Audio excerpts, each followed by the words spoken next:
Skinwalker Ranch, what is it? And does it have a lot of skin? And does the skin walk? How Skinwalker Ranch became a hotbed of paranormal activity by Adam Janos. Some have called it a supernatural place. Others have deemed it cursed. Terry Sherman got so spooked by the happenings on his new cattle ranch that 18 months after moving his family of 4 to the property known by many as Skinwalker Ranch in northeastern Utah, he sold the 512-acre parcel away. He and his wife Gwen shared their chilling experiences with a local reporter in June 1996. They'd seen mysterious crop circles, the Shermans said, and UFOs.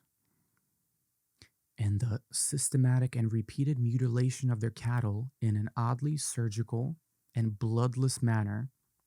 Yeah, they found these cattle without blood, no blood left, no blood in the grass. Oh, excuse me, in the surrounding area. No blood. Where did the blood go? Was it sucked out of them? Were they taken up in a UFO or spaceship, or by the government? Who knows? All the blood drained for God knows who knows what reason. Maybe the aliens feed off of the blood. Maybe somebody's just playing a sick prank. Maybe they drink blood. Maybe it's vampires. I have no clue. Within 3 months of the story's publication, Las Vegas real estate magnate and UFO enthusiast Robert Bigelow bought the property for $200,000. Under the name National Institute for Discovery Science, Bigelow set up around-the-clock surveillance of the ranch, hoping to get to the bottom of the paranormal claims. But while that surveillance yielded a book, Hunt for the Skinwalker, Science Confronts the Unexplained at a Remote Ranch in Utah is the name of the book, in which several of the researchers claimed to have seen paranormal activities. They were unable to capture any meaningful physical evidence supporting the Sherman's incredible stories. I wonder what that is. I wonder what that's about. Maybe the UFOs know that they're being recorded so they don't show up. Maybe they know whatever it is, it's being recorded, so it's not going to give you the satisfaction of getting it on video. That's very likely. The ranch was resold to Adamantium Real Estate, which has since applied to trademark the name Skinwalker Ranch. Let me get the footage a little bit closer for this. We're getting crazy here. Zoom in a little bit. Yeah, there we go. Get a little zoom action on the lens. Had the Shermans been lying about what they saw, or under the spell of a collective delusion? Without evidence, the stories they told are difficult to believe, but they're hardly unique. The Uinta Basin of eastern Utah has been such a hotbed of paranormal sightings over the years that some extraterrestrial enthusiasts have deemed it UFO Valley.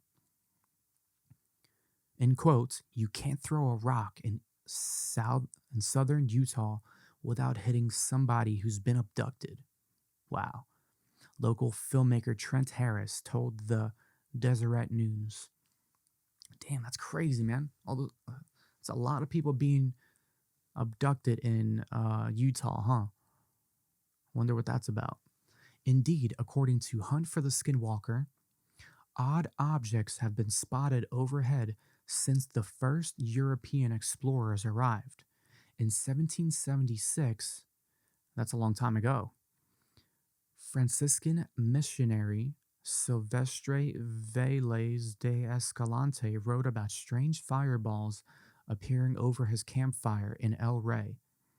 And before the Europeans, of course, indigenous peoples occupied the Uinta Basin. Today, Skinwalker Ranch abuts what kind of word is that? Abuts abuts the Uinta and our crap. What are these words? Ouray, Ouray, Ouray, Indian Reservation of the UT tribe. Were the Sherman seeing things that nearby Native Americans had taken note of centuries before? Very possible. Not everything the Shermans saw on their ranch was skyborne UFOs. They also claimed to see mysterious, large animals, most notably a wolf 3 times the size of a normal wolf that Terry shot at close range multiple times with a rifle to seemingly no effect. Then, on the night of March 12th, 1997, after the ranch had been sold off, biochemist Colm Kelleher, working with Bigelow's National Institute for Discovery Science, claimed to see a large humanoid creature spying on the research team from a tree. I gotta get the sound effect for that one. Bro, what? That's so crazy. I believe it. Based on the stuff that I've seen flying around in the sky, uh, I have no reason to doubt these people or the story. Like, that's so crazy. Imagine that. That's so spooky.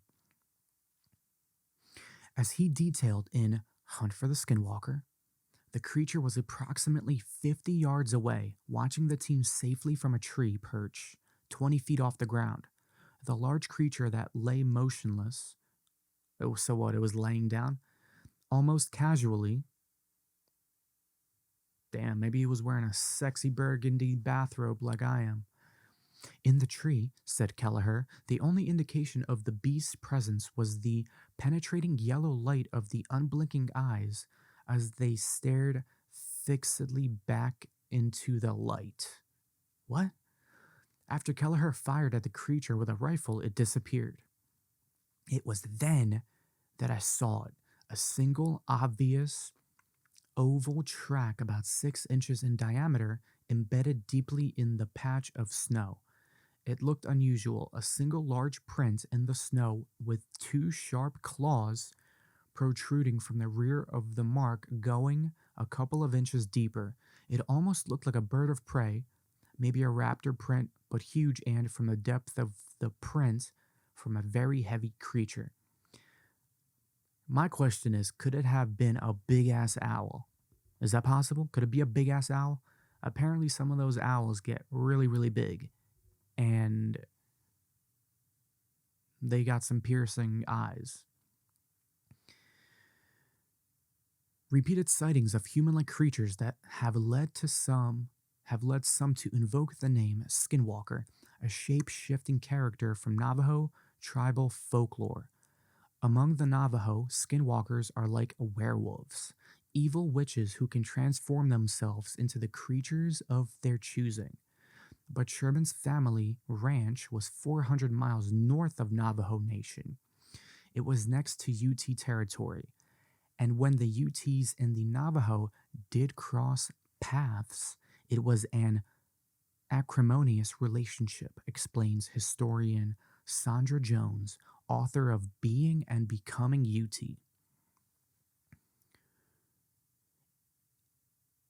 And in quotes, it was not friendly, Jones says. The Navajo were more aggressive people. They took slaves. They had UT slaves. And there was direct conflict when the Navajo attempted to move up into UT territory at modern-day Pagosa Springs and Durango. Cursed water, cursed lights. While skinwalkers don't feature in UT religion, there are still aspects of the ranch that make sense within the context of UT lore. Other strange sightings have occurred directly next door at Bottle Hollow, a 420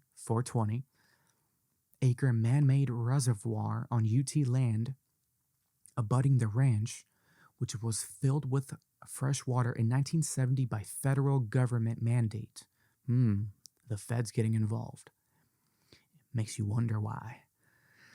In 1998, a police officer saw a large light plunge into the reservoir and then re-emerge, re-emerge, flying off into the night sky. One night in 2002, four young, non-Indian, men standing on the reservoir's shoreline saw a blue-white ball enter the artificial lake. According to the Hunt for Skinwalker, the glowing ball dove into the water just a few feet from the shore, then emerged seconds later in a new form, a shimmering, maneuverable, belt-shaped shaft of light. What? What does that even mean?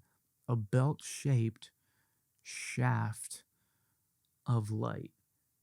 Huh. The appearance of the supernatural around.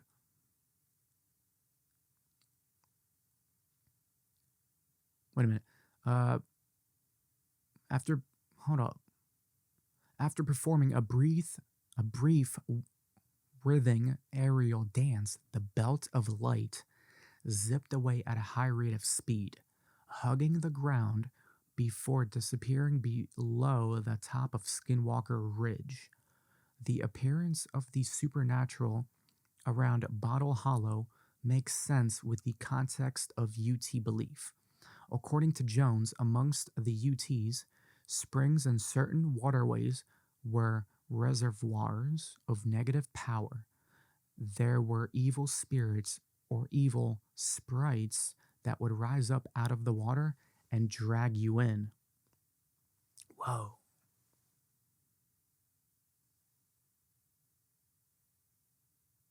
That's crazy. Imagine some kind of creature popping out of the water and dragging you in there with it. No thank you.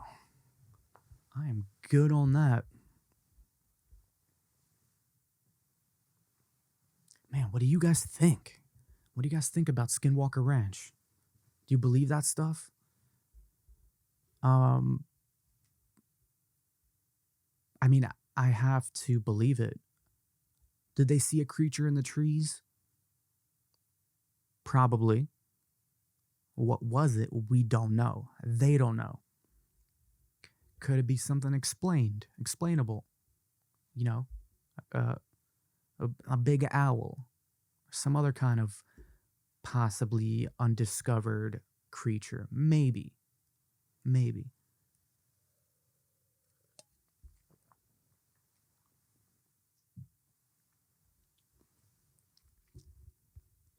But drop it down in the comments. Let me know. Best comment gets a pin. Yeah, man. I would actually love to go to Skinwalker Ranch and check it out for myself. What do you guys think about the sexy burgundy bathrobe, though? Is it nice? It was like $30 on Amazon.